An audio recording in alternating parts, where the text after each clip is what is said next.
విరించి సురేంద్ర సమర్చితం హరిసహస్ర సమాన ఘన ప్రభం సురవరం కరుణావరుణాలయం కుమురవెల్లి పురీశమహం భజే.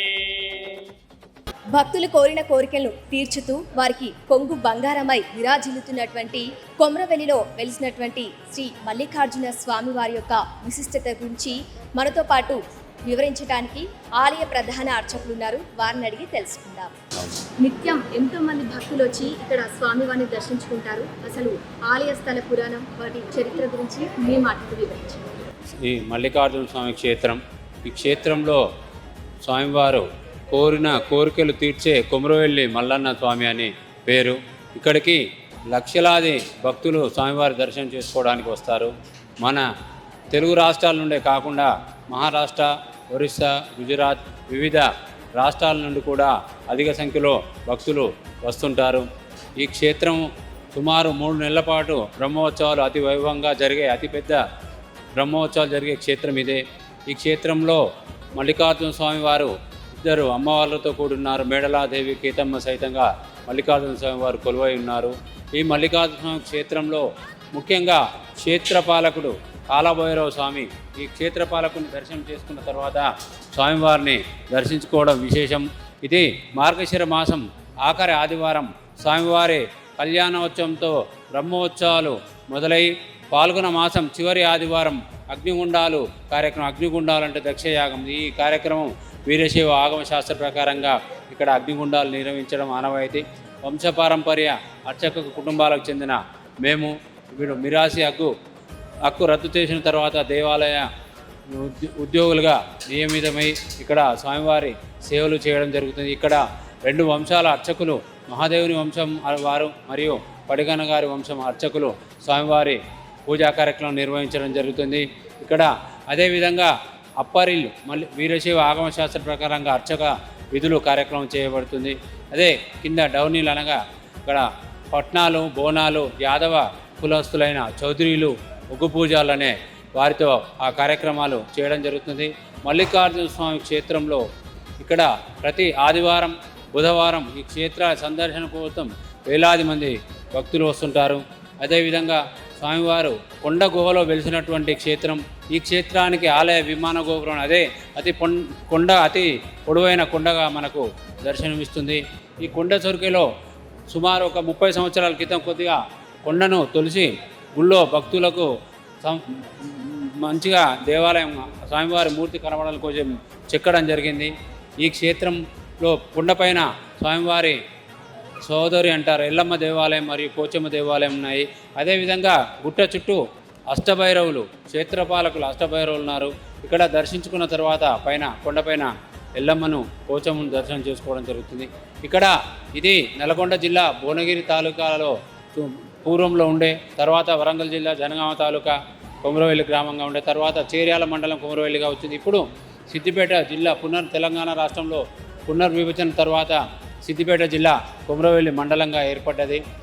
ఈ క్షేత్రం సుమారు 800 సంవత్సరాల క్రితం నుండి క్షేత్రం ఉందని చెప్పడం, దీనికి శిలాశాసనాలు కానీ లిఖితపూర్వకంగా లేదు. మా వంశపారంపర్య అర్చక మా పెద్దలు చెప్పేదాన్ని బట్టి మీకు ఇప్పుడు వివరిస్తున్నాను.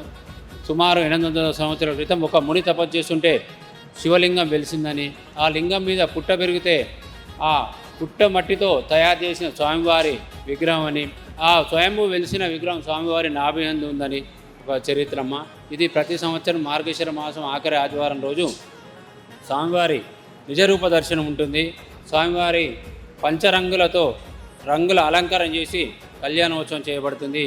ఈ దేవాలయంలో ఇక్కడ వీరశైవ ఆగమ శాస్త్ర ప్రకారం ఇక్కడ అర్చకులు మరియు అక్కడ ఉగ్గు పూజలు, యాదవ కులస్తులు, ముందు చౌదరీలు ఉగ్గు పూజలు, వివిధ కార్యక్రమాలు చేసేది. అది మహాశివరాత్రి రోజు వాళ్ళు కూడా అన్ని దేవాలయాల్లో మాదిరిగా లింగోద్భవ కాలంలో మహాన్యాస రుద్రాభిషేకం ఉంటుంది అన్ని శివాలయాల్లో కూడా. ఇక్కడ స్వామివారికి అభిషేకాలతో పాటు ఇక్కడ పట్నాలు, బోనాలు కూడా వేసుకోవాలి, వైభవంగా జరుగుతుంది. శివరాత్రి రోజు వాళ్ళు ఉగ్గు పూజలు వాళ్ళ సాంప్రదాయ ప్రకారంలో స్వామివారి జానపదంలో అదే పట్నం అంటారు, కళ్యాణం చేయడం ఆనవాయితీ. ఈ క్షేత్రంలో గతంలో సుమారు 500 లోపు ఆదాయం ఉన్న దేవాలయాన్ని ప్రభుత్వం దేవాదాయ శాఖ రాకముందే రెవెన్యూ శాఖకు హ్యాండ్ ఓవర్ చేయడమైంది. ఇప్పుడు స్వామివారి నికర ఆదాయము 20 కోట్ల పైచీలకు ఆదాయం వస్తుంది. దినదిన అభివృద్ధి చెందుతూ ఈ స్వామివారు కోరిన కోరిక ప్రతి ఒక్కరికి సంతానం లేని వారు మాకు సంతానం కలిగితే స్వామివారికి కోడెను కడతా అని, పెళ్ళి మా బిడ్డకు పెళ్లి కావాలి, కొడుకు పెళ్లి చేసిన తర్వాత నూతన దంపతులు తీసుకొని వచ్చి ఇక్కడ స్వామివారి సన్నిధిలో కళ్యాణం చేయించే మొక్కులు, వివిధ మొక్కులు ప్రతి ఒక్కరికి మాకు తెలిసినంత వరకే కోరిన కోరికలన్నీ నెరవేరుతాయని ఇక్కడికి వచ్చే భక్తులకు ఆత్మ విశ్వాసం, అతి నమ్మకం. మేము కూడా సాక్షాత్ చూస్తున్నాం. మా ఇక్కడ పనిచేసే సిబ్బంది కానీ, ఉగ్గు పూజారు కానీ, అర్చకులు, అన్ని కుటుంబాలు స్వామివారి దయతో అందరం ఆరోగ్య అష్ట ఐశ్వర్యాలతో మంచిగా ఉన్నాము. ఇక్కడ అన్ని దేవాలయాల మాదిరి కాకుండా ఇక్కడ పసుపు స్వామివారి చేతిలో వేసి పసుపు ఇవ్వడం జరుగుతుంది. ఆ పసుపు తీసుకుపోయి ఆరోగ్యం బాగలేనప్పుడు నీళ్ళలో కలుపుకొని తాగడం, ఇటువంటి ఇక్కడ భక్తులకు నమ్మకం. వచ్చిన ప్రతి భక్తునికి స్వామివారి దాన్నే పసుపునే బండారు అంటారు, అందరికీ ఇవ్వడం జరుగుతుంది. వాళ్ళు ఔషధం లెక్క తీసుకుపోయి ఇంట్లో పెట్టుకొని దేవుళ్ళ దగ్గరకు అది రోజు వాడడం జరుగుతుంది. అదేవిధంగా ఇక్కడ స్వామివారి గంగరేణి చెట్టు అని ముందట చెట్టు ఉంటుందమ్మా. చెట్టు కింద కూడా పట్నాలు వేయడం విశిష్టత. మరియు ఆ చెట్టు ఆకు కూడా ఇక్కడ ఔషధం లెక్క వచ్చే భక్తులు సేవిస్తారు.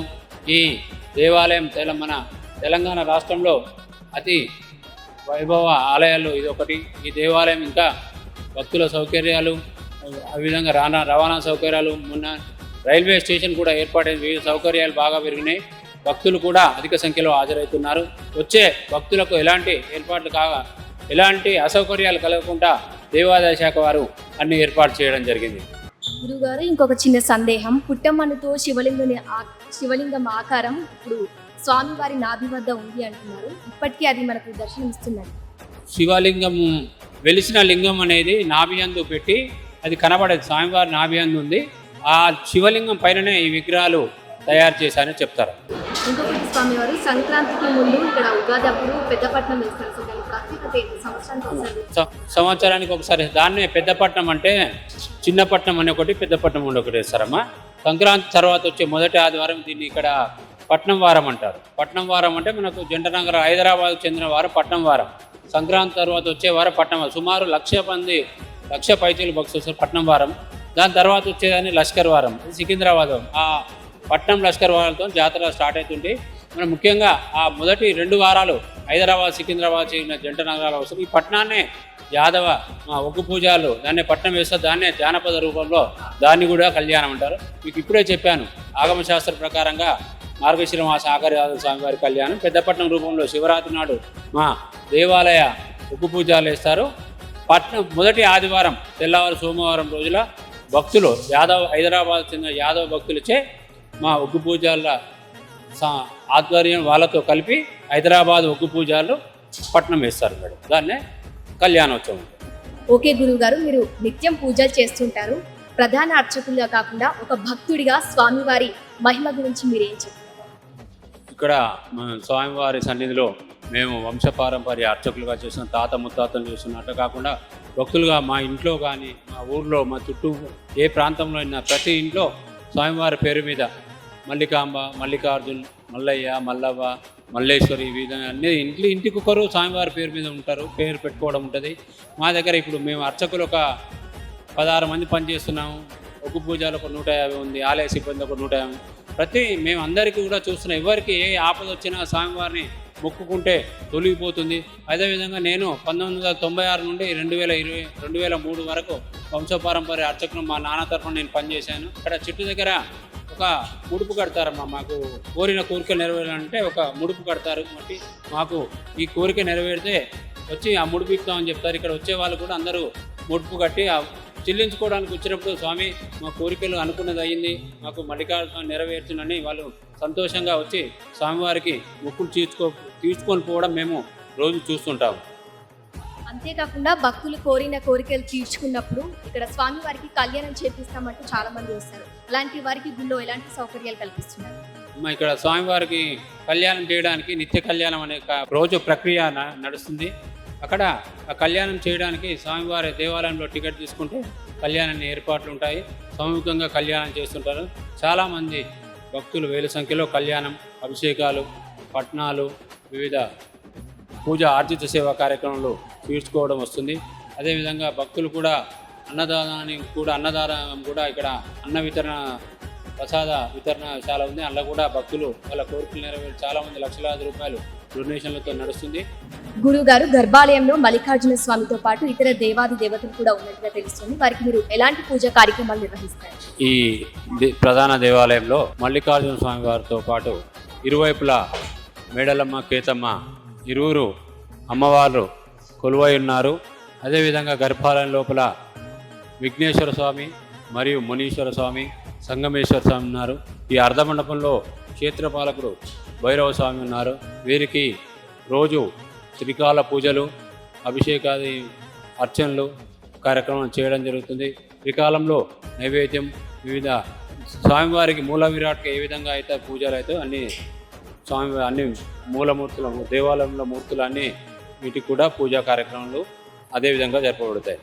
మల్లికార్జున స్వామి వారి యొక్క విశిష్టత గురించి మన తీర్థయాత్రలు ఛానల్ ప్రేక్షకులందరికీ చక్కగా వివరించినందుకు ధన్యవాదాలు గురువుగారు.